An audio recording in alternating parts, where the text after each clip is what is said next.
Chérie, l'intimité, c'est une fois par mois seulement. Alors j'ai proposé le divorce. Puis elle a dit, calme-toi, j'ai besoin d'eux. Toutes les histoires publiées sur notre chaîne sont des récits de nos abonnés, créés par nous-mêmes à partir d'événements réels que nous avons vécus ou dont nous avons été témoins. Nous publions de nouvelles histoires chaque jour pour votre divertissement. Nous espérons qu'elles vous plairont. Merci. La neige tombait drue ce soir-là. Le genre de chute de neige régulière et incessante qui recouvre Ottawa d'un silence et vous force à ralentir, que vous le vouliez ou non. Je me tenais à la fenêtre de la cuisine, observant les flocons dériver sous la lumière du lampadaire tandis que l'odeur des restes réchauffés emplissait la maison. Cela aurait dû être une soirée douillette, le genre de soirée qui vous rend reconnaissant pour la chaleur, pour un foyer, pour la personne qui vous attend à l'intérieur. Mais en restant là, j'ai réalisé depuis combien de temps je ne m'étais pas vraiment senti chez moi dans mon propre mariage. Cette pensée m'a frappé plus durement que l'air glacial du dehors. Et j'ai su que quelque chose se brisait silencieusement entre Claire et moi, même si nous ne l'avions pas encore mis en mots. Je m'appelle Daniel Brox, et à 41 ans, j'avais bâti ce que la plupart des gens autour de moi qualifieraient de vie canadienne solide. Je travaille pour le gouvernement fédéral au centre-ville, dans l'un de ces immeubles de verre gris où les journées sont longues et les réunions interminables, mais où le salaire est stable et la retraite est quelque chose sur quoi on peut compter. Claire, ma femme, avait 38 ans et travaillait à temps partiel comme bibliothécaire dans la succursale de notre quartier. Nous possédions une maison de ville à Népéan. Rien d'extravagant, juste une maison de 2 étages dans une impasse tranquille où les enfants faisaient du vélo en été et jouaient au hockey sur la rue gelée en hiver. En apparence, nous étions la définition même de la stabilité. 2 emplois stables, un prêt hypothécaire que nous pouvions gérer, des amis qui nous invitaient à des barbecues en été, et suffisamment d'économies pour nous sentir en sécurité quant à l'avenir. Pourtant, derrière cette façade impeccable, les choses étaient différentes. Notre mariage, autrefois plein de chaleur, était devenu froid d'une manière qu'aucun hiver canadien ne pouvait expliquer. La distance n'était pas arrivée d'un seul coup. Elle s'était insinuée lentement, déguisée en fatigue, en emploi du temps chargé, ou simplement sous le poids de la routine. Au début, je n'ai pas remarqué quand elle a cessé de chercher ma main pendant que nous regardions la télé, ou quand nos conversations se sont réduites à la météo, aux courses ou à ses horaires à la bibliothèque. Au début, je pensais que ce n'était qu'une phase, quelque chose que tous les couples traversent. Mais les mois sont devenus des années, et cette phase est devenue notre normalité. Je me souviens encore des premiers jours, quand tout semblait vivant entre nous. Nous nous sommes rencontrés au milieu de la vingtaine, en nous promenant le long du canal Rideau un mois de février, pendant le bal de neige. Elle était avec une amie, j'étais avec le mien, et nous avons fini par patiner ensemble, riant de mes tentatives maladroites de rester debout sur la glace. Plus tard, nous nous sommes réchauffés les mains autour de gobelets en carton de chocolat chaud, et elle m'a taquiné en me traitant de « fonctionnaire », qui rêvait probablement en feuille de calcul. Il y avait une étincelle à ce moment-là, une étincelle qui nous a portés à travers les fréquentations, le mariage et l'achat de notre première maison. Pendant longtemps, cette étincelle a semblé intouchable. Mais maintenant, en la regardant de l'autre côté de la table du dîner, la tête penchée sur un livre de la bibliothèque, ses lunettes glissant sur son nez, je ne pouvais m'empêcher de me demander où elle était passée. Les signes de distance étaient partout. Nos matinées étaient mécaniques. Je partais avant le lever du soleil pour gratter la glace de la voiture et me diriger vers le centre-ville, pendant qu'elle faisait défiler son téléphone, vêtue de sa robe de chambre, levant à peine les yeux pour me dire au revoir. Le soir, j'essayais de faire de petits gestes, lui apporter un café de chez Tim Hortons, suggérer que nous regardions un film ensemble, j'ai même proposé une fois un week-end à Montréal, mais elle les a balayés d'un revers de main. Son langage corporel parlait plus fort que les mots. Elle se penchait en arrière quand je me penchais vers elle, et ses réponses étaient sèches, comme si chaque tentative d'affection était une interruption. Il ne s'agissait pas seulement de sexe, bien que l'intimité ait presque disparu de nos vies. Il s'agissait de proximité, du sentiment que je comptais pour elle au-delà du paiement des factures et du maintien de notre vie. Je me sentais comme un colocataire, peut-être même comme un employé de notre mariage plutôt qu'un mari.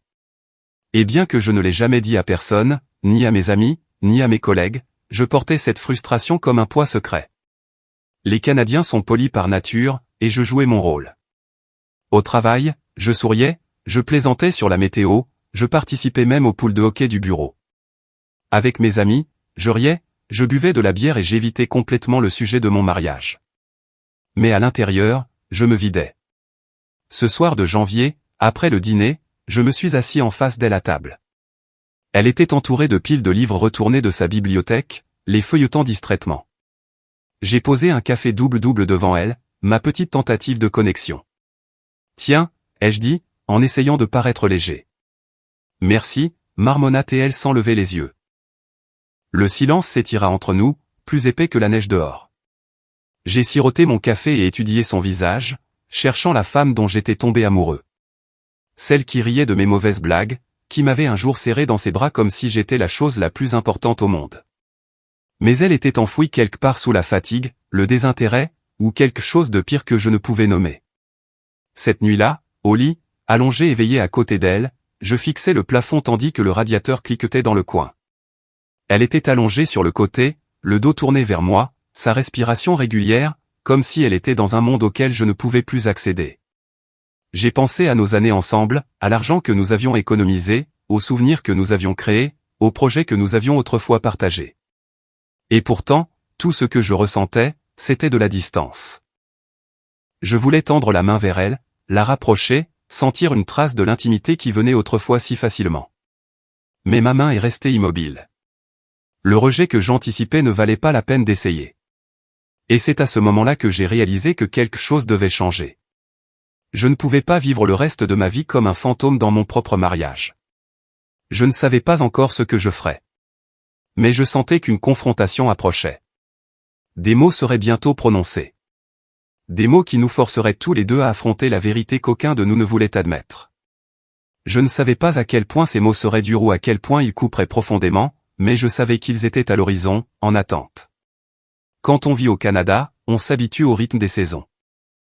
Les hivers sont longs et brutaux, mais le printemps finit par arriver, faisant fondre la glace et révélant ce qui était caché dessous. Cette nuit-là, allongé dans le calme de notre chambre, je ne pouvais m'empêcher de ressentir la même chose à propos de mon mariage. Quelque chose était gelé, enfoui profondément, mais ne pouvait rester caché éternellement. Et bien sûr, quelques semaines plus tard seulement, le silence s'est rompu. Ce n'est pas moi qui l'ai rompu. C'était Claire.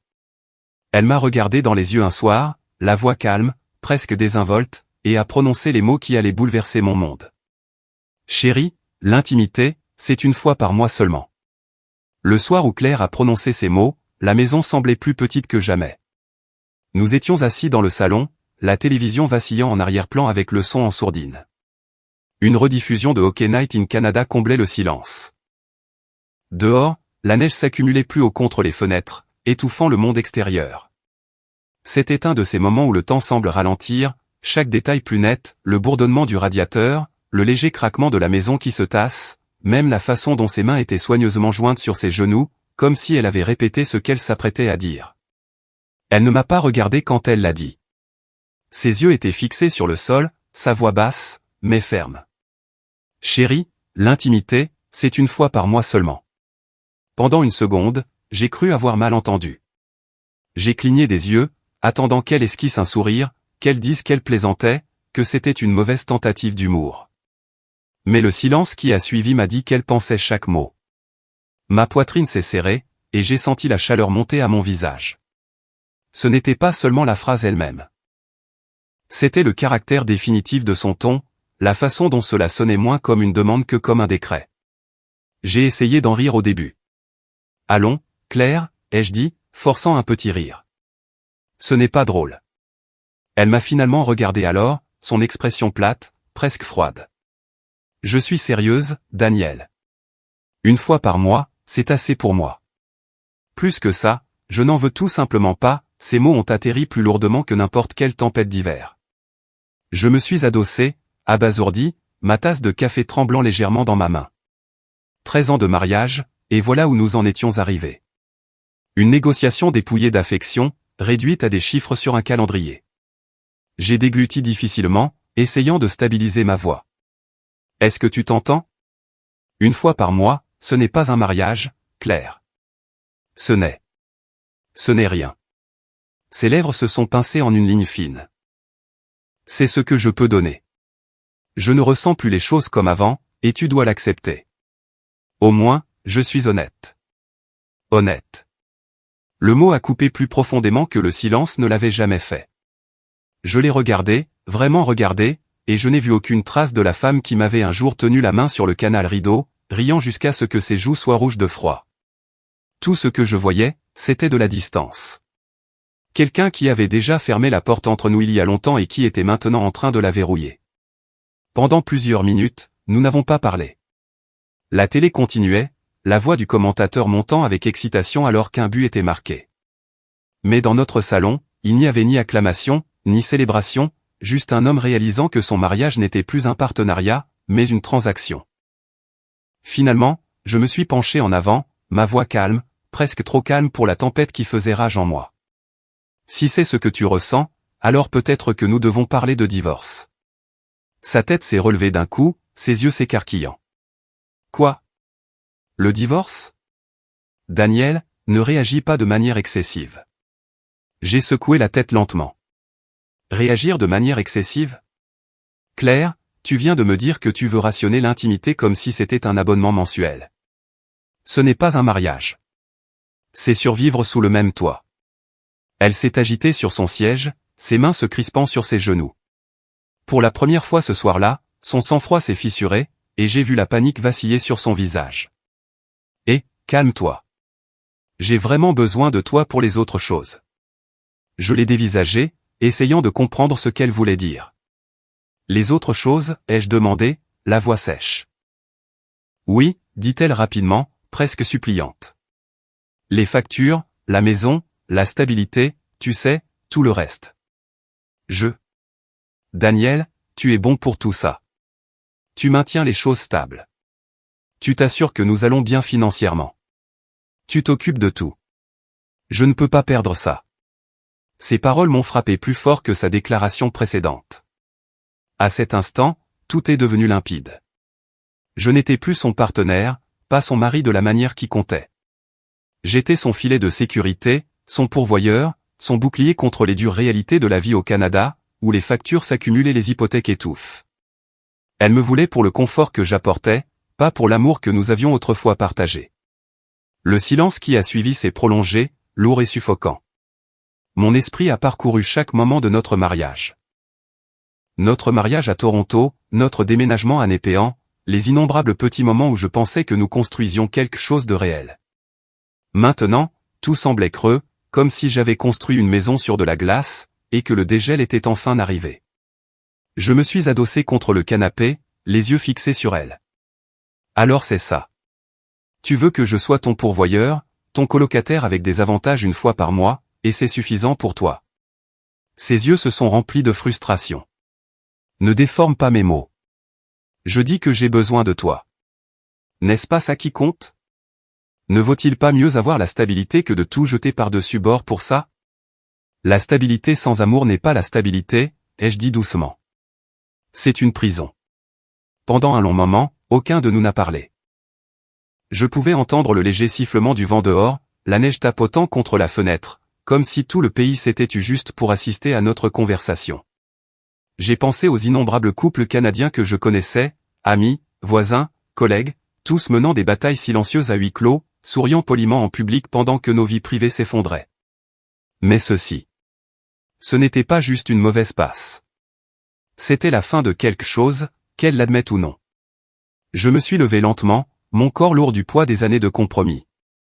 Claire, je ne vais pas vivre de cette façon. Si c'est vraiment ce que tu ressens, alors je ne pense pas que nous puissions continuer à prétendre que tout va bien. Ses yeux me suivaient, larges et incertains, mais elle n'a rien dit. Pour une fois, la femme qui avait toujours un livre entre les mains, une réponse prête, n'avait pas de mots. Je suis monté à l'étage, chaque pas résonnant comme un coup de marteau sur ma poitrine. Dans notre chambre, je me suis assis sur le bord du lit, fixant la photo encadrée de nous le jour de notre mariage. Son sourire sur cette photo était plein de vie. Son bras était étroitement passé dans le mien. J'ai touché légèrement le verre, me demandant comment cette femme était devenue celle d'en bas qui mesurait maintenant l'intimité comme des loyers. Cette nuit-là, j'ai à peine dormi. Je suis resté éveillé, à regarder le plafond, mon esprit tourbillonnant de possibilités. Le divorce n'était pas juste un mot. C'était des avocats, des papiers, le partage des biens. En Ontario, la loi était claire. Partage égal des biens, considération pour la pension alimentaire. Je connaissais les réalités pratiques, mais les réalités émotionnelles pesaient plus lourd. Étais-je prêt à tourner la page sur 13 ans? Pourrais-je continuer à vivre comme ça si je restais? Le lendemain matin, la maison semblait plus froide que l'air hivernal extérieur. Claire se déplaçait silencieusement dans la cuisine, préparant du thé, le visage pâle et distant. Nous n'avons pas parlé de la conversation de la veille, mais elle planait entre nous, lourde et inévitable. Chaque tintement de sa cuillère dans la tasse était comme un rappel du mur qui se dressait maintenant entre nous. En allant au travail, les routes couvertes de neige fraîche, j'ai serré le volant plus fort que d'habitude. La ville autour de moi semblait la même. Les édifices du Parlement au loin, les navetteurs se précipitant dans les rues, mais ma vie avait basculé du jour au lendemain. Quelque chose d'irréversible avait été dit, et il n'y avait pas de retour en arrière possible. J'ai su alors que les prochaines étapes ne seraient pas simples. Des conversations avec la famille, peut-être de la médiation, peut-être le tribunal. Mais plus que ça, je savais que je devais affronter la vérité sur ce qu'était devenu mon mariage. Et bien que Claire pensait s'être fait comprendre, elle n'avait aucune idée à quel point j'étais sérieux quand j'ai prononcé le mot divorce. Parce qu'une fois ma décision prise, il n'y aurait plus de retour en arrière. Le lendemain du jour où Claire m'a dit qu'elle ne voulait d'intimité qu'une fois par mois, je suis allé au travail en silence, les essuie-glaces grinçant contre la pluie verglaçante qui avait transformé les rues de la ville en plaques de glace. Ottawa en février a une façon d'amplifier tout ce qui pèse déjà sur vous. Les ciels gris sans fin, le froid qui s'infiltre à travers chaque couche de vêtements, la façon dont la neige s'accumule le long de la rue Bank jusqu'à ce que vous puissiez à peine voir dans les coins. Tout cela reflète une lourdeur que vous ne pouvez pas secouer. J'ai garé ma voiture près de l'immeuble gouvernemental où je travaillais.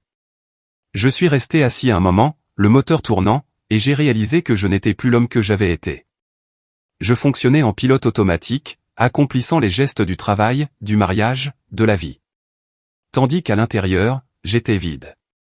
À mon bureau, entouré de rangées de cubicules et du doux bourdonnement des néons, j'ai essayé de me concentrer sur des rapports politiques, mais mon esprit revenait sans cesse à la conversation de la veille.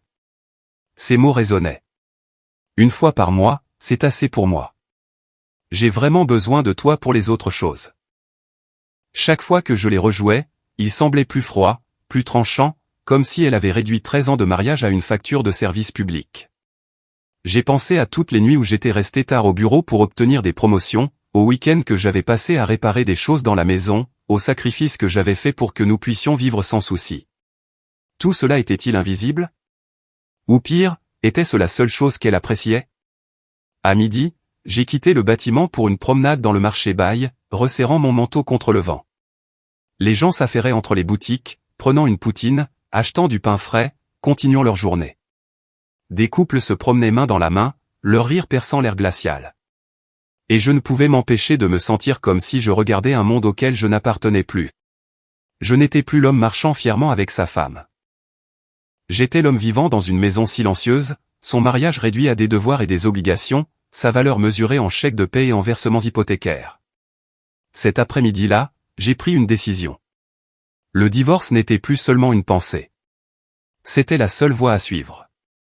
Cela ne venait pas de la colère ou de la rancune. Cela venait de la clarté. Si Claire ne pouvait pas me voir comme son mari au sens plein du terme, alors je ne pouvais pas continuer à vivre comme un demi-homme.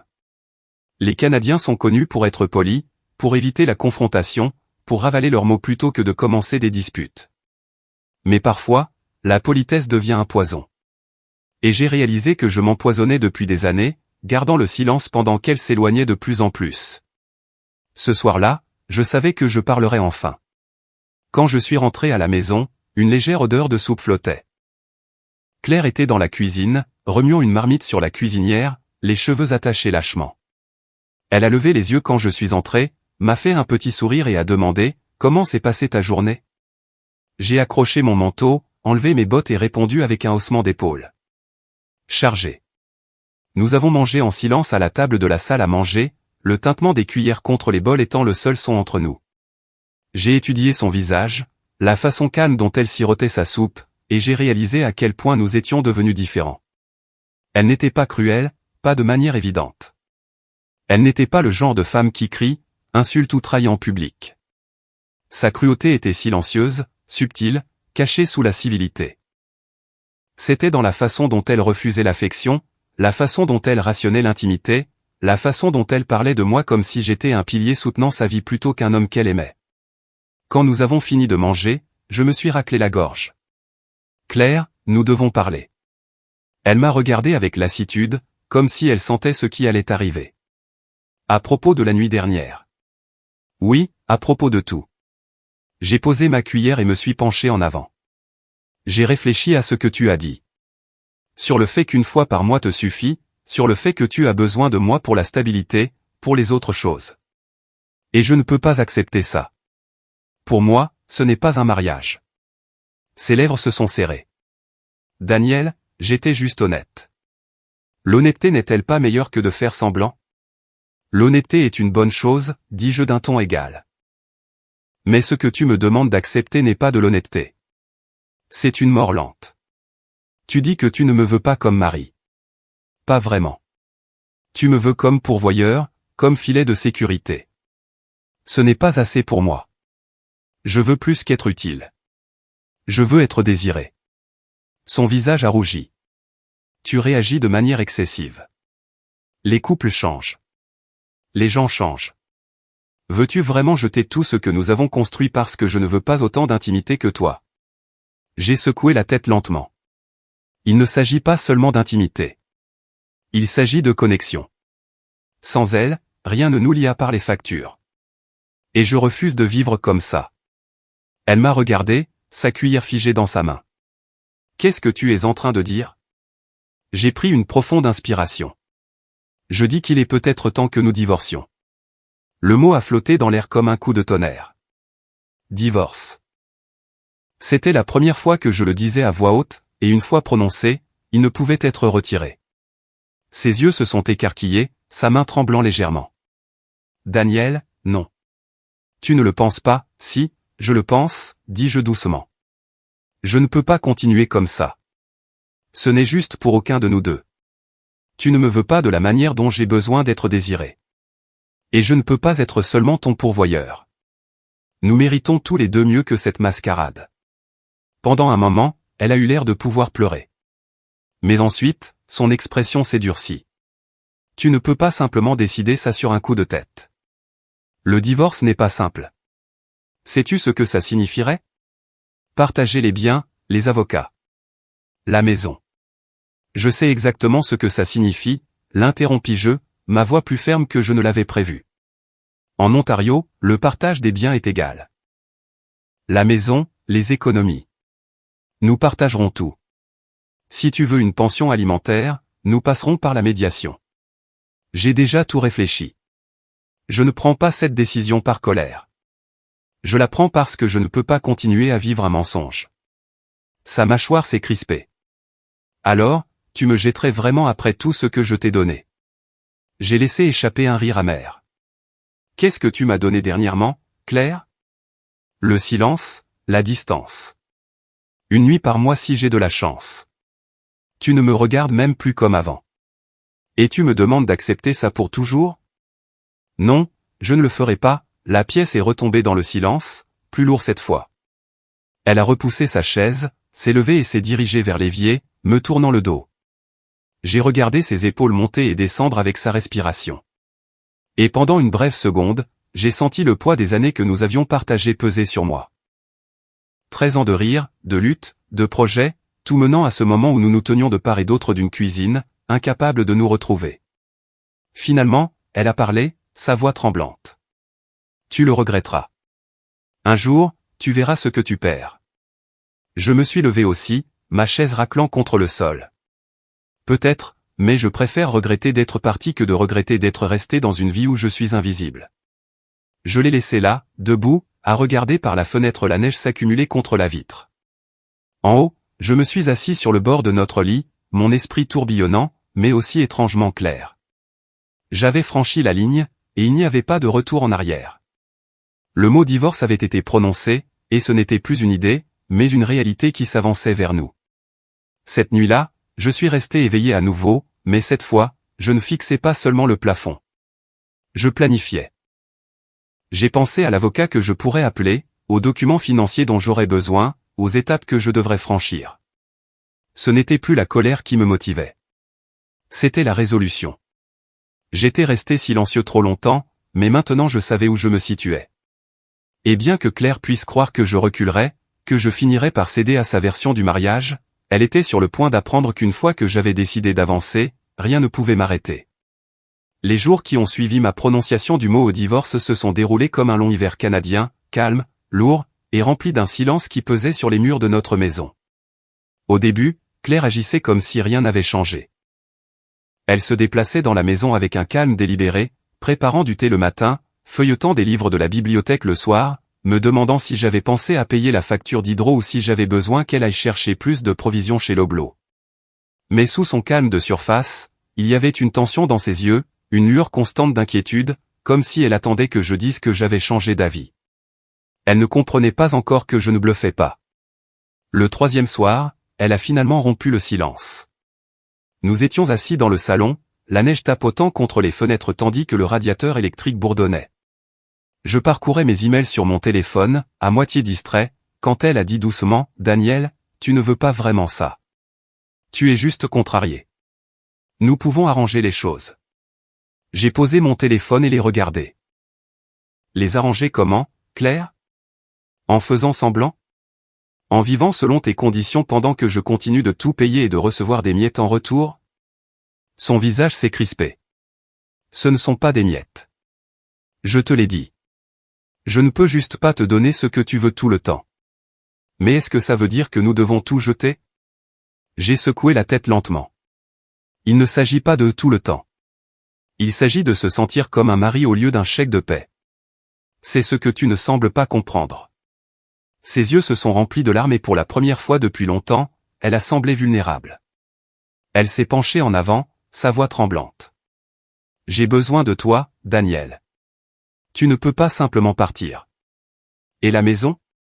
Les factures? Mon travail ne paie pas assez pour tout couvrir. Et la vie que nous avons construite? C'était encore son plaidoyer pour la stabilité, pour les autres choses. Pas pour moi, pas pour l'amour, mais pour la structure que je fournissais. Et bien qu'une partie de moi la plaignit, une autre s'est endurcie. Car dans son désespoir, elle prouvait ce que j'avançais. Elle voulait mon soutien, pas mon âme. Dans les jours qui ont suivi, ses tentatives pour me faire revenir sont devenues plus frénétiques. Elle a essayé différentes tactiques, comme si elle testait quelle version d'elle-même pourrait me convaincre de rester. Certains matins, elle se levait tôt et préparait un petit déjeuner complet.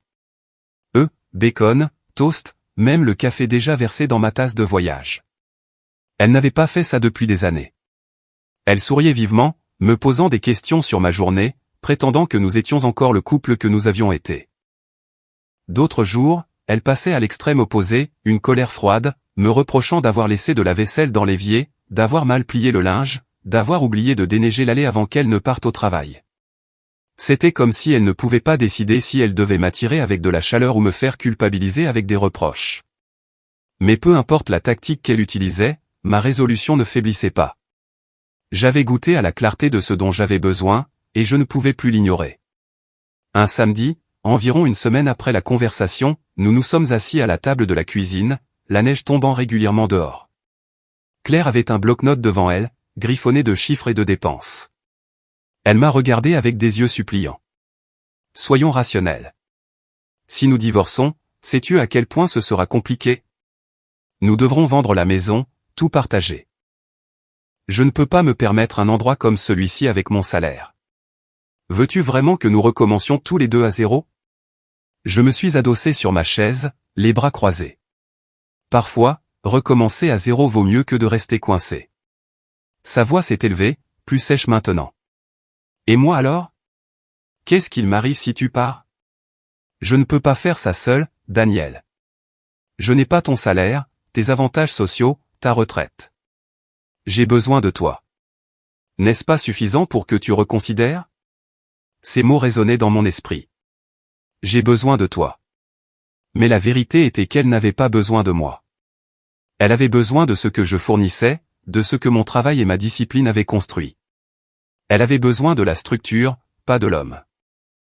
Et cette prise de conscience n'a fait que renforcer ma décision. Plus tard ce soir-là, alors que nous étions assis en silence, elle a essayé une approche différente. Elle est venue s'asseoir à côté de moi sur le canapé, ce qu'elle n'avait pas fait depuis des mois. Elle a posé sa main sur la mienne, son contact hésitant. « Je ne veux pas te perdre », a-t-elle murmuré. Nous avons traversé trop de choses. Pendant un instant, ma poitrine s'est serrée. Sa voix portait une trace de la femme que j'avais autrefois aimée. La femme qui patinait avec moi sur le canal et riait aux larmes. Je voulais la croire, penser que peut-être elle le pensait vraiment. Mais je me suis souvenu de ces mots, une fois par mois seulement. J'ai vraiment besoin de toi pour les autres choses. Et j'ai su qu'elle ne tendait pas la main par amour. Elle la tendait pour survivre. J'ai retiré doucement ma main. Claire, si tu ne voulais vraiment pas me perdre, tu aurais dû m'apprécier bien avant maintenant. Tu ne peux pas simplement le décider soudainement alors que je suis déjà à moitié parti. Son visage s'est décomposé, des larmes coulant sur ses joues. Ne nous fais pas ça. S'il te plaît, nous pouvons trouver une solution. Je me suis levé, je suis allé à la fenêtre et j'ai regardé la rue dehors, les bancs de neige grandissant à chaque tempête. Tu as raison, dis-je doucement. Nous pouvons trouver une solution, mais pas comme tu le penses. J'ai déjà pris ma décision. Ses sanglots ont rempli la pièce, brute et désespérée. Mais je ne me suis pas retourné. Pendant des années, j'avais porté le poids du silence, du compromis, d'être un demi-homme. Maintenant, pour la première fois, j'entrais dans la clarté, même si cela signifiait traverser la tempête. La semaine suivante, elle est devenue encore plus désespérée. Elle a appelé sa sœur à Toronto, sa mère à Kingston, essayant de les rallier à sa cause. Je pouvais l'entendre au téléphone, sa voix aiguë, leur disant que je l'abandonnais, que je réagissais de manière excessive. Un soir, sa sœur m'a appelé directement, le ton sec. « Daniel, tu ne peux pas la quitter comme ça. Elle dépend de toi. Qu'est-ce qui ne va pas chez toi? Le mariage, c'est une question de sacrifice. » J'ai écouté poliment, les remercier pour son opinion, et j'ai raccroché. Ce qu'aucune d'entre elles ne comprenait, c'est que j'avais déjà assez sacrifié. Le sacrifice sans réciprocité n'est que de la servitude, et je n'allais plus vivre de cette façon. La tension dans la maison était insupportable. Maintenant, elle essayait de négocier avec moi, suggérant une thérapie, des plannings, des compromis qui ressemblaient plus à des contrats qu'à des vœux. Chaque fois, je secouais la tête, c'est trop tard pour ça, Claire. Je ne veux pas d'une négociation. Je veux un mariage, et nous n'en avons plus. Son désespoir a commencé à se transformer en colère. Un soir, en rentrant du travail, elle m'a accueilli à la porte, la voix sèche. Très bien. Si tu veux vraiment divorcer, alors ne t'attends pas à ce que je te facilite la tâche. Je me battrai contre toi surtout. J'ai enlevé mes bottes calmement, j'ai rencontré son regard furieux et j'ai dit, alors bats-toi. Je partirai quand même. Cette nuit-là, allongé dans mon lit, je savais que la tempête ne faisait que commencer. Les tentatives désespérées de Claire n'étaient pas seulement émotionnelles. Elles étaient sur le point de devenir stratégiques. Et si elle pensait pouvoir me manipuler pour que je reste, elle allait découvrir à quel point je pouvais être froid et calculateur une fois que j'en avais vraiment fini. Au moment où Claire a réalisé que j'étais sérieux au sujet de mon départ, j'étais déjà passé à une autre version de moi-même, calme, délibéré et plus froid que l'hiver d'Ottawa derrière nos fenêtres. Pendant des années, j'avais porté le poids du compromis, du silence, de la tentative de maintenir notre mariage à flot pendant qu'elle s'éloignait. Mais une fois que j'ai décidé de lâcher prise, je savais que je devais le faire sans hésitation. Au Canada, le divorce n'est pas seulement une décision émotionnelle. C'est un processus juridique et financier. Et je n'allais pas m'y engager sans préparation. La première chose que j'ai faite a été d'appeler un avocat. J'ai pris le rendez-vous pendant ma pause déjeuner un mardi, sortant de mon bureau sur la rue Slater et marchant sur les trottoirs couverts de gadou jusqu'à un cabinet spécialisé en droit de la famille. La réceptionniste m'a accueilli avec une efficacité polie. Bientôt, j'étais assis en face d'un avocat nommé Michael Chin, un homme calme dans la cinquantaine qui avait vu tous les types de séparation qu'Ottawa avait à offrir. Il a écouté pendant que j'expliquais la situation, hochant la tête de temps en temps, prenant des notes. Quand j'ai eu fini, il a ajusté ses lunettes et a dit, « Daniel, la loi de l'Ontario est simple. Partage égal des biens, pension alimentaire possible en fonction de ses revenus, mais rien que vous n'ayez déjà envisagé. La clé ici, c'est la préparation. Rassemblez vos documents financiers, relevés bancaires, dossiers hypothécaires, informations sur votre retraite. N'attendez pas qu'elle essaie de dicter les conditions. Prenez de l'avance et gardez-la. J'ai hoché la tête. Ces mots étaient pratiques, rassurants, exactement ce dont j'avais besoin. Pour la première fois depuis des semaines, j'ai ressenti quelque chose qui s'apparentait au contrôle. En retournant au bureau à travers le vent froid, j'ai resserré mon écharpe et pensé, si elle veut se battre, elle apprendra que je suis prêt. À la maison, j'ai commencé ma préparation silencieuse. Pendant que Claire s'occupait de ses quarts de travail à la bibliothèque et de ses appels à sa sœur, j'ai commencé à tout organiser. Des copies de notre hypothèque, nos déclarations de revenus, même le petit compte d'investissement que j'avais constitué au fil des ans. Je n'ai rien annoncé. Je n'ai pas élevé la voix. Au lieu de cela, je me suis déplacé dans la maison avec la même politesse sur laquelle elle avait toujours compté. Mais derrière mon extérieur calme, je construisais mon plan de sortie, brique par brique. Elle a remarqué le changement. Un soir, alors que j'étais assis à la table de la salle à manger, triant une pile de papier, elle s'est appuyée contre l'embrasure de la porte et a demandé « Qu'est-ce que tu fais ?» « J'organise, dis-je sans lever les yeux. « Pourquoi ?» Sa voix était empreinte de suspicion. Pour la suite, ai-je répondu simplement. Son visage a pâli et elle s'est détournée sans un autre mot. Ce silence m'a dit qu'elle comprenait plus qu'elle ne voulait l'admettre. Mais ma réponse froide ne concernait pas seulement la paperasse. J'ai commencé à me retirer d'elle émotionnellement d'une manière qu'elle n'avait pas prévue. J'ai cessé de participer à ces petites conversations, cessé de combler les silences avec des blagues ou des tentatives de chaleur. Quand elle se plaignait que la neige devait être pelletée, j'ai haussé les épaules et dit « Tu as 2 mains ». Quand elle m'a demandé de l'accompagner pour un dîner avec sa sœur à Toronto, j'ai refusé catégoriquement en disant « Ça ne m'intéresse pas, je n'ai pas élevé la voix, je ne l'ai pas insulté, mais chaque action portait un message. » Je n'étais plus son filet de sécurité. Les finances ont été le changement le plus clair. J'ai gelé le compte joint que nous utilisions pour les extras, les dîners au restaurant, les week-ends, les petits luxes qui avaient été autrefois routiniers. J'ai laissé assez pour les courses et l'essentiel, mais j'ai déplacé le reste à mon propre nom, sur les conseils de Michael Chin.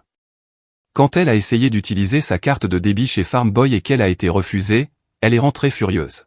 « C'est quoi ce bordel, Daniel ?» a-t-elle lancé, claquant les sacs d'épicerie sur le comptoir. « Pourquoi le compte est-il gelé ?» Je l'ai regardé calmement. « Parce que je ne finance plus ton confort.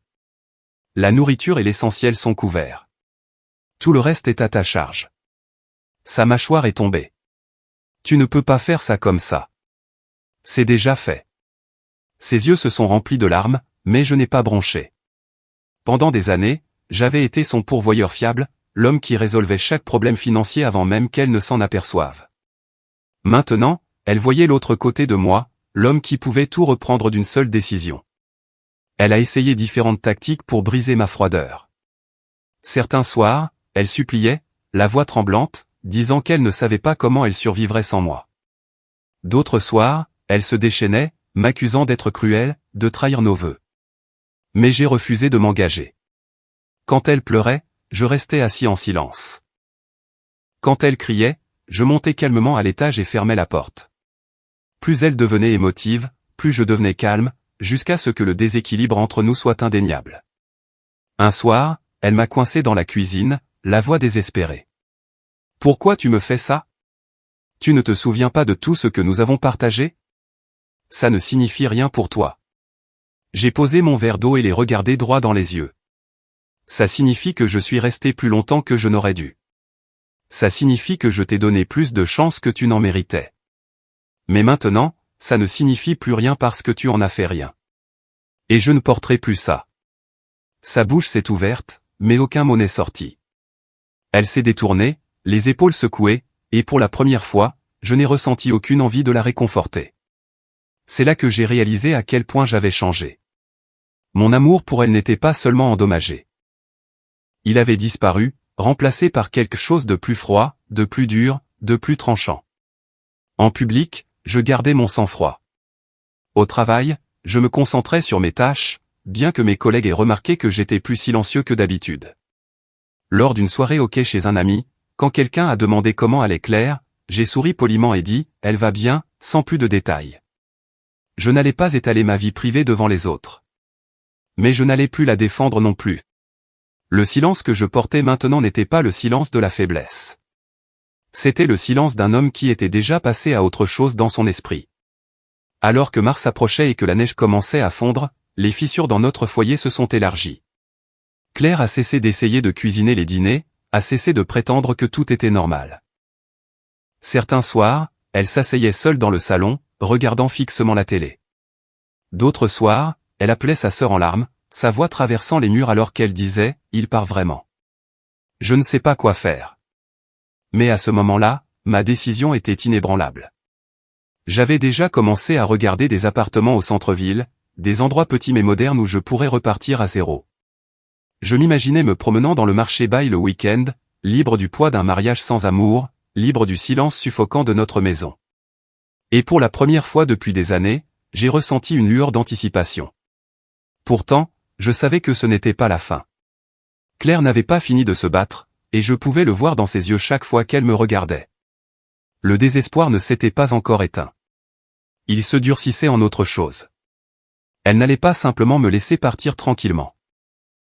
Et si je pensais que ses supplications et ses larmes étaient épuisantes, je savais que je n'avais encore rien vu. Une fois que j'ai cessé de donner à Claire les réponses émotionnelles auxquelles elle était habituée, son désespoir s'est transformé en quelque chose de plus bruyant, de plus public. Elle ne pouvait plus me contrôler à l'intérieur de la maison, alors elle a essayé de contrôler la façon dont les gens me voyaient à l'extérieur. C'était sa prochaine manœuvre, l'exposition. Elle a commencé à appeler sa famille, chuchotant sa version de l'histoire au téléphone tard dans la nuit, pensant que je dormais. Je restais allongé dans mon lit, écoutant sa voix traverser les murs alors qu'elle disait à sa mère à Kingston, à sa sœur à Toronto, et même à sa tante à Mississauga que je l'abandonnais sans raison. Il est froid, disait-elle. Il ne s'en soucie plus. Après tout ce que je lui ai donné, il s'en va. Elle omettait la partie sur le rationnement de l'intimité, sur le fait de me dire que j'étais utile uniquement pour les factures. Elle omettait la vérité la plus importante. La première vague est venue avec sa sœur, Megan, qui s'est présentée à l'improviste. Un dimanche, je suis rentré d'une promenade, la neige craquant sous mes bottes, pour la trouver assise à la table de la cuisine, son manteau encore sur le dos, les bras croisés, les yeux vifs. Claire se tenait près du comptoir comme si elle avait convoqué un avocat plutôt que sa sœur. Megan n'a pas perdu de temps. « Daniel, dit-elle, tu ne peux pas être sérieux au sujet du divorce. » Claire m'a tout dit. « Sais-tu à quel point tu as l'air égoïste ? Le mariage ne consiste pas à recevoir chaque jour. C'est une question de sacrifice. » J'ai posé mes gants calmement, me suis versé un verre d'eau et j'ai répondu, « J'ai sacrifié pendant des années, Megan. J'ai donné de la stabilité, de la loyauté et des efforts. Ce que j'ai reçu en retour, c'est le rejet et la distance. Ce n'est pas un mariage. C'est de la servitude. » Les yeux de Claire ont vacillé nerveusement, mais elle est restée silencieuse. Megan a marmonné quelque chose sur mon ingratitude et est partie dans une tempête de bottes claquant sur le sol. C'était mon premier avant-goût de la campagne que Claire avait lancée. Sa mère a suivi. Margaret m'a appelé un soir alors que j'étais encore au bureau. Mon téléphone vibrant sur le bureau sous les dures lumières fluorescentes. Son ton était lourd de déception. « Daniel, je ne comprends pas ce qui t'a pris. Claire dit que tu refuses de travailler sur les choses, que tu es prêt à jeter 13 ans. Ne penses-tu pas que tu lui dois une autre chance ?» J'ai écouté, regardant la neige s'accumuler contre les fenêtres du bureau et j'ai dit d'un ton égal, « Margaret, avec tout le respect que je vous dois, votre fille ne vous dit pas tout. Elle m'a dit qu'elle ne voulait d'intimité qu'une fois par mois et a admis qu'elle n'avait besoin de moi que pour la stabilité que je fournis. Ce n'est pas un mariage. C'est un chèque de paix avec une bague. Je ne vivrai pas de cette façon. » Il y eut un silence au bout du fil, puis un soupir las. « Elle n'est pas forte comme toi, Daniel. Tu vas la briser. » J'ai fermé les yeux un instant et j'ai répondu, « Elle nous a brisés bien avant que je prenne cette décision. » J'ai raccroché, sachant que Margaret ne me verrait jamais autrement que comme le méchant. Mais je savais aussi que j'avais dit la vérité. Puis sont venus les amis. Nous avions un petit cercle, des voisins, des collègues, des gens que nous voyions au barbecue en été ou aux soirées hockey en hiver. Les mots se sont répandus rapidement parmi eux. Bien que personne ne m'ait confronté directement au début, je pouvais sentir le changement dans la façon dont ils me regardaient, la façon dont les conversations s'interrompaient quand j'entrais dans la pièce. Finalement, un de nos amis communs m'a accosté pendant un match des Sénateurs dans un pub. Claire dit que tu pars, dit-il, la voix prudente. C'est vrai? J'ai siroté ma bière, gardé les yeux sur l'écran et j'ai dit, c'est vrai, mais tu n'as pas entendu toute l'histoire. Il n'a pas insisté, et je n'ai pas élaboré. Je n'en avais pas besoin. La vérité a une façon de faire surface, et j'étais content de laisser le silence jouer en ma faveur. Le point culminant de tout cela est survenu lors d'un barbecue familial à Kingston. Claire a insisté pour que nous y allions. Ça paraîtra pire si on ne se montre pas, dit-elle, la voix presque tremblante. J'ai accepté. Pas parce que je le voulais, mais parce que je savais où cela menait. Je voulais que la vérité soit exposée au grand jour. Quand nous sommes arrivés, le jardin bourdonnait de conversations. L'odeur de hamburgers et de hot-dogs grillés flottait dans l'air. Des enfants couraient avec des bâtons de hockey, même sous la chaleur de l'été. Pendant la première heure, tout semblait normal. Nous avons fait la causette, siroté des boissons fraîches, répondu aux questions polies habituelles. Mais je pouvais le sentir. La façon dont ses cousins me surveillaient attentivement, la façon dont sa mère évitait mon regard, la façon dont Claire restait près de sa sœur, chuchotant. C'est arrivé alors que tout le monde se rassemblait pour le gâteau. Claire a levé son verre de vin, sa voix juste assez forte pour être entendue. Je veux juste remercier tout le monde d'être ici aujourd'hui, dit-elle, souriant faiblement. Ça signifie tellement, surtout avec tout ce qui se passe. C'est difficile de savoir que mon mari est prêt à jeter notre mariage. Un silence est tombé sur la table. Les têtes se sont tournées, mon cœur battait la chamade, mais mon visage est resté calme. J'ai posé mon verre, me suis levé lentement et j'ai regardé autour de la table. Puisque Claire a abordé le sujet, je vais le terminer. Oui, j'ai décidé de partir, mais pas parce que je ne valorise pas le mariage. Je pars parce que ma femme m'a dit qu'elle ne voulait d'intimité qu'une fois par mois, et que la seule raison pour laquelle elle a besoin de moi, c'est pour les factures, l'hypothèque, la stabilité. Ce n'est pas un mariage. C'est un arrangement commercial, et je n'ai pas signé pour ça. Le silence qui a suivi était plus lourd que la soirée humide de l'Ontario qui pesait sur nous. Le visage de Claire est devenu cramoisi. Elle a ouvert la bouche, mais aucun mot n'est sorti. Sa mère a baissé les yeux sur son assiette. Sa sœur avait l'air sur le point d'exploser, et quelques cousins se sont agités inconfortablement. Personne ne l'a défendu. Personne n'a parlé du tout. J'ai repris mon verre, j'ai bu une lente gorgée et je me suis rassis. Maintenant, vous avez entendu les deux versions. C'était tout. Rien de plus n'avait besoin d'être dit. Le barbecue ne s'est jamais remis de ça. La conversation a diminué, les rires se sont éteints, et les gens se sont excusés plutôt que d'habitude. Sur le chemin du retour, Claire était assise, rigide, sur le siège passager, les yeux fixés sur la fenêtre, les lampadaires balayant son visage. Elle n'a pas dit un mot jusqu'à ce que nous nous garions dans l'allée. Puis, alors que je coupais le moteur, elle s'est tournée vers moi, la fureur brûlant dans ses yeux. « Tu m'as humilié » a-t-elle craché. « Tu m'as embarrassé devant ma famille. » Je l'ai regardée, calme comme toujours. « Non, Claire, c'est toi qui as fait ça en ne leur racontant que la moitié de l'histoire. Tout ce que j'ai fait, c'est dire la vérité. » Elle a claqué la portière de la voiture et est entrée en trombe, me laissant assis là dans le noir, étrangement en paix. Parce que pour la première fois, le masque était tombé. La vérité était sortie. Je n'avais plus à porter le poids du silence. Je n'avais plus à la laisser déformer l'histoire à huis clos. Les gens pouvaient croire ce qu'ils voulaient, mais j'avais parlé clairement, et cela avait eu plus d'impact que n'importe quel discours qu'elle aurait pu faire. Cette nuit-là, allongé dans mon lit pendant qu'elle pleurait doucement dans son oreiller, j'ai regardé le plafond et j'ai senti un changement profond en moi. L'exposition avait eu lieu et il n'y avait pas de retour en arrière possible. Mais je savais que la bataille n'était pas terminée. Avec sa fierté blessée et sa famille qui observait, Claire n'allait pas battre en retraite tranquillement. La prochaine étape serait plus concrète, plus vicieuse. Elle porterait son désespoir devant les tribunaux, les avocats, la froide machine du droit du divorce en Ontario. Et j'étais prêt, car alors qu'elle pensait m'avoir acculé en m'exposant, elle ne réalisait pas que tout ce qu'elle avait fait, c'était de me libérer pour passer à la phase suivante sans crainte. Une fois que la vérité a éclaté au barbecue, il n'y avait plus de cachette possible. Quel que soit le masque que Claire avait porté, il s'est fissuré cette nuit-là et elle le savait. Les chuchotements au sein de sa famille, le silence gêné de ses amis, tout cela a pesé sur sa fierté. Et quand la fierté est blessée, les gens redoublent d'efforts. Je l'ai vue dans ses yeux le lendemain matin. Elle n'allait plus me supplier. Elle n'allait plus pleurer au téléphone avec sa sœur. Elle allait se battre.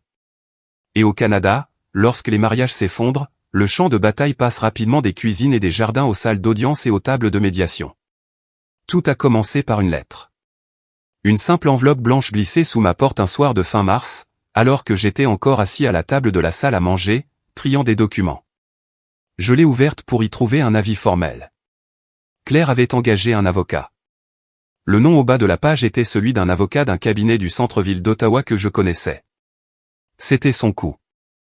Elle voulait me montrer qu'elle n'était pas impuissante, qu'elle pouvait manier la loi comme une arme. J'ai souri faiblement en posant la lettre, car ce qu'elle ne réalisait pas, c'est que j'avais déjà fait mon coup des semaines auparavant. Mon avocat, Michael Chin, avait tout préparé. Le lendemain, j'ai appelé le bureau de Michael et nous avons planifié les premières étapes. En Ontario, le divorce exige 1 an de séparation avant d'être finalisé. Mais il n'est pas nécessaire d'attendre pour commencer à partager les biens, à organiser la pension alimentaire ou à régler la garde si des enfants sont impliqués. Claire et moi n'avions pas d'enfants, ce dont j'étais reconnaissant maintenant, mais l'aspect financier suffisait à rendre les choses compliquées. Lors de notre première séance de médiation, nous étions assis l'un en face de l'autre dans un bureau fade du centre-ville. Le genre avec des murs beiges, du café éventé sur une table d'appoint et le faible bourdonnement des néons au-dessus. Claire affichait une expression rigide, son avocat à ses côtés, feuilletant des papiers avec un sérieux théâtral. J'étais assis en face d'eux avec Michael, calme, serein, un dossier de documents soigneusement rangé devant moi. L'avocat de Claire a commencé, notre cliente, Madame Brox, demande 50% des biens matrimoniaux, le maintien de la résidence dans la maison et une pension alimentaire pour conjoint compte tenu de son revenu à temps partiel de bibliothécaire. Michael a hoché la tête poliment. Bien sûr, l'égalisation des biens est la norme en vertu de la loi de l'Ontario, mais en ce qui concerne la pension alimentaire, nous aimerions examiner la capacité de gain de Madame Brox et le fait que Monsieur Brox a déjà couvert la majorité des dépenses du ménage pendant des années. Nous ne croyons pas qu'une pension indéfinie soit justifiée. La mâchoire de Claire s'est crispée, ses yeux se dirigeant vers moi comme pour me défier de broncher. Je ne l'ai pas fait. J'ai simplement siroté mon eau, impassible. Le médiateur a demandé si nous voulions faire des déclarations liminaires. Claire s'est penchée en avant. Daniel, je ne comprends pas comment tu peux rester assis là et agir comme si je ne t'avais jamais rien donné. 13 ans, Daniel. 13 ans où je suis resté à tes côtés, je t'ai soutenu, j'ai pris soin de cette maison. Maintenant, tu veux me jeter comme une ordure. J'ai rencontré son regard, d'un ton égal. 13 ans où j'ai porté le poids pendant que tu rationnais l'affection comme un paiement de facture. Je ne te jette pas, Claire. Je refuse de continuer à vivre comme si je ne comptais pas. Le médiateur s'est raclé la gorge, mal à l'aise, essayant de nous ramener à la paperasse, mais l'air était déjà lourd. La plupart des sessions se sont déroulées ainsi. Elle venait armée d'émotions, espérant gagner la sympathie. Je venais armé de faits, de chiffres, de relevés bancaires. Dans les tribunaux canadiens, ce sont les faits qui l'emportent, pas les larmes. Au cours des semaines suivantes, le processus s'est déroulé comme une partie d'échecs. L'avocat de Claire a insisté pour obtenir une pension alimentaire, arguant que son salaire de bibliothécaire à temps partiel ne pouvait pas couvrir un loyer à Ottawa, et encore moins l'hypothèque. Michael a contré avec la preuve de sa capacité à travailler à temps plein, citant des offres d'emploi, des moyennes salariales, et même ses propres conventions collectives. Ils ont insisté pour qu'elle garde la maison. Nous avons répliqué que la maison serait vendue, les profits partagés, car aucun de nous ne pouvait la maintenir seul sans difficulté. À chaque fois, Claire devenait plus en colère. Après une séance particulièrement tendue, elle m'a coincé dans le parking.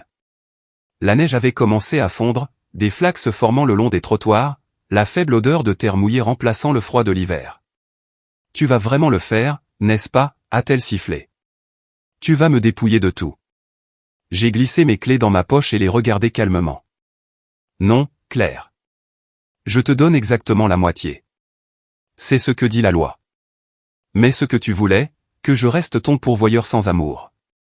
Ça, c'est quelque chose que tu n'auras plus jamais. » Elle m'a lancé un regard furieux, son souffle visible dans l'air froid du printemps. « Tu le regretteras. » Je me suis retourné et je suis parti, mes bottes éclaboussant les flaques, la laissant là, debout avec rien d'autre que sa colère. En avril, les grandes lignes du règlement étaient claires. La maison serait mise en vente et vendue, les profits partagés équitablement. Les comptes d'épargne seraient divisés en deux. Aucun de nous ne toucherait aux retraites de l'autre, et la pension alimentaire serait limitée à une courte période de transition, juste assez pour lui donner le temps de s'adapter. C'était juste, équilibré, et exactement ce que Michael avait prédit. L'ironie, c'est que malgré ses menaces, malgré son théâtre, la loi n'était pas de son côté comme elle le pensait. Le Canada se targue d'équité, pas de favoritisme. Et la vérité, c'est qu'elle n'était pas abandonnée sans ressources. Elle partait avec la moitié de tout ce que nous avions construit. Mais la moitié n'était plus suffisante pour sa fierté.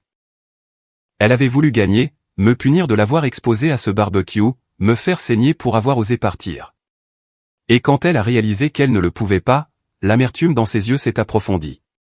Un moment se détache encore aujourd'hui. Lors de notre dernière grande réunion, après que le médiateur a résumé les termes, l'avocat de Claire s'est adossé et a dit « Cela semble être la voie la plus équitable ».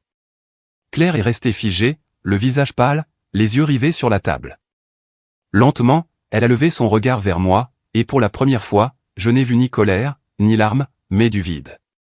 Une prise de conscience que peu importe l'histoire qu'elle racontait, peu importe à quel point elle se battait, la fin était arrivée et rien de ce qu'elle ferait ne pourrait l'arrêter. Après, alors que nous sortions dans l'air vif du printemps, elle s'est approchée de moi une dernière fois. Alors c'est ça. 13 ans et nous ne sommes plus que de la paperasse maintenant. Je l'ai regardée, la femme que j'avais autrefois aimée si férocement, la femme qui avait autrefois ri avec moi sous les feux d'artifice de la fête du Canada, et j'ai dit, oui, parce que tu en as fait de la paperasse le moment où tu m'as réduit à un chèque de paie. Elle a tressailli, s'est détournée et s'est dirigée vers sa voiture. Je suis resté là un moment, respirant l'air frais, sentant à la fois le poids d'une faim et l'étrange légèreté d'une liberté qui commençait. Mais je savais que le plus dur n'était pas terminé. Le divorce ne se finalise pas seulement avec des signatures. Il y a les suites, la vente de la maison, le déménagement, le partage des biens qui symbolisaient autrefois des rêves. Il y a les explications maladroites aux amis, les nuits solitaires dans un nouvel appartement, la réalité de recommencer dans une ville où tout vous rappelle le passé. Et alors que je me préparais pour cette dernière étape, je savais que l'amertume de Claire n'était pas non plus terminée. Elle avait peut-être perdu la bataille juridique, mais sa fierté la pousserait à se déchaîner une dernière fois. Lorsque les papiers ont finalement été signés et le règlement déposé, ce fut moins dramatique que je ne l'imaginais. Pas de coups de marteau, pas de moment cinématographique, juste un médiateur nous remettant des documents. Nos signatures tracées à l'encre, et une reconnaissance silencieuse que la vie que nous avions construite ensemble était maintenant divisée en deux. Après 13 ans de mariage, la fin n'est pas venue avec des feux d'artifice, mais avec le silence. Et pourtant, dans ce silence, j'ai ressenti quelque chose que je n'avais pas ressenti depuis des années, le soulagement. La maison a été mise sur le marché en mai, et j'ai déménagé le 1er. J'ai emballé mes affaires dans des cartons, les ai descendus par l'escalier étroit et les ai chargés à l'arrière d'un U-Haul de location. Les voisins ont salué poliment, bien que leur regard se soit attardé plus longtemps que d'habitude. Dans une banlieue canadienne, les ragots voyagent vite, et je savais que notre séparation était déjà matière à chuchotement autour du café du matin. Je m'en fichais. Pour la première fois depuis des années, je ne ressentais aucun besoin de me justifier. J'ai trouvé un appartement d'une chambre au centre-ville, juste à côté de la rue Elgin. Ce n'était pas grand, mais c'était à moi. Le loyer était élevé, comme tout à Ottawa, mais cela valait la peine pour la liberté. Je l'ai meublé simplement. Un lit, un canapé, une petite table à manger, un bureau près de la fenêtre donnant sur la rue. Je me souviens de la première nuit où j'y ai dormi, les bruits de la ville s'infiltrant, des sirènes au loin, des pas sur le trottoir, le faible battement de la musique d'un bar en bas de la rue. Ce n'était pas calme comme la banlieue, mais c'était vivant, et pour la première fois depuis des années, je me sentais vivant, moi aussi. Claire est restée dans la maison jusqu'à sa vente. Elle s'était battue pour la garder, mais les chiffres étaient contre elle. Son salaire de bibliothécaire à temps partiel ne pouvait pas couvrir l'hypothèque sans moi, et la loi ne se plie pas à la fierté. Lorsque la maison s'est finalement vendue en juin, nous avons partagé les profits équitablement. Elle a déménagé dans un plus petit condo à Barraven, loin de la vie qu'elle avait autrefois insisté pour que nous maintenions. Pour moi, la vie a commencé à changer rapidement. Je me suis plongé dans le travail, mais pas de la même manière anesthésiante qu'auparavant. J'ai commencé à dire oui à des choses que je refusais autrefois.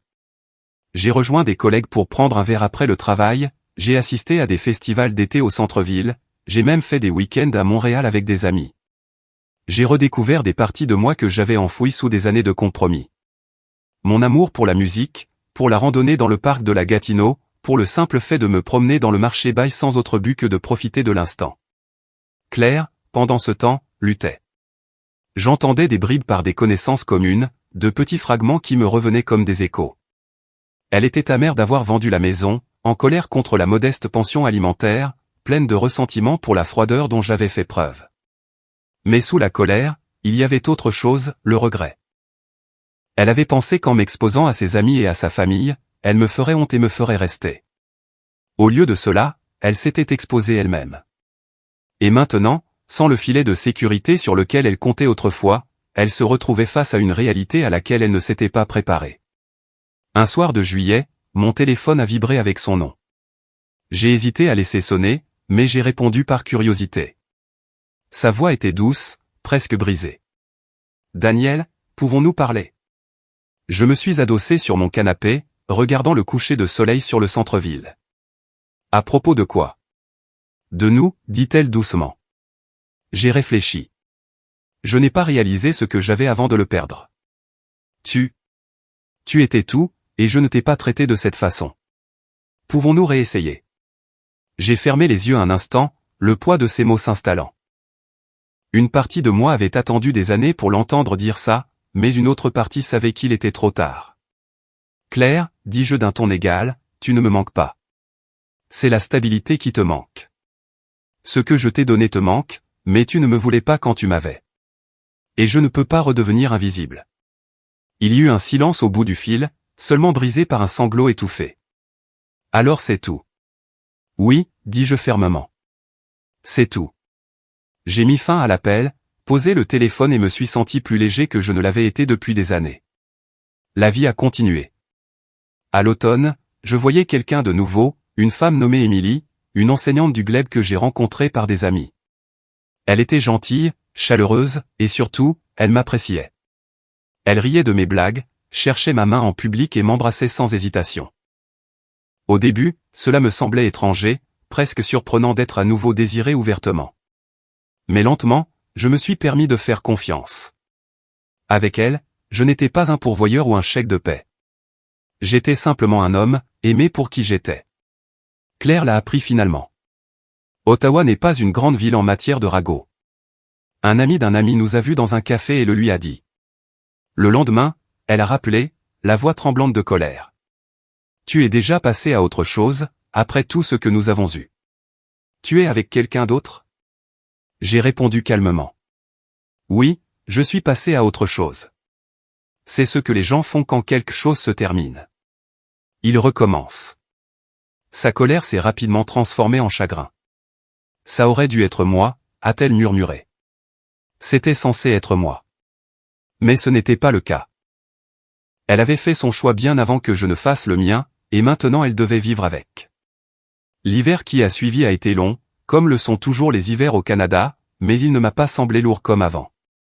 Émilie et moi sommes allés patiner sur le canal, avons ri en tombant, avons bu du chocolat chaud au stand de queue de castor, et avons créé de nouveaux souvenirs là où les anciens s'étaient estompés. Pour la première fois en plus d'une décennie, je regardais vers l'avenir et y voyais des possibilités au lieu du vide. Quant à Claire, la dernière fois que j'ai eu de ses nouvelles, elle était toujours à Baravenne, travaillant des heures supplémentaires à la bibliothèque, luttant pour couvrir ses dépenses. Des amis communs disaient qu'elle parlait souvent d'erreurs, du souhait de pouvoir remonter le temps. Mais le temps ne va que de l'avant, et le regret est un compagnon cruel quand c'est tout ce qu'il vous reste. Un soir, alors que je me tenais sur mon balcon, surplombant les lumières de la ville, j'ai pensé à l'arc de toute cette histoire. Les rires de nos premières années, le silence qui a suivi, les mots qui ont tout brisé, et les batailles qui se sont terminées par de la paperasse.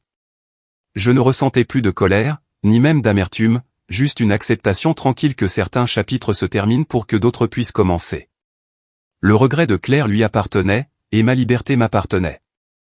J'étais entré dans une nouvelle vie, une vie construite sur la clarté plutôt que sur le compromis. Et bien qu'il ait fallu des années de souffrance silencieuse et des mois de résolution froide, j'ai finalement compris ce que signifiait se choisir soi-même.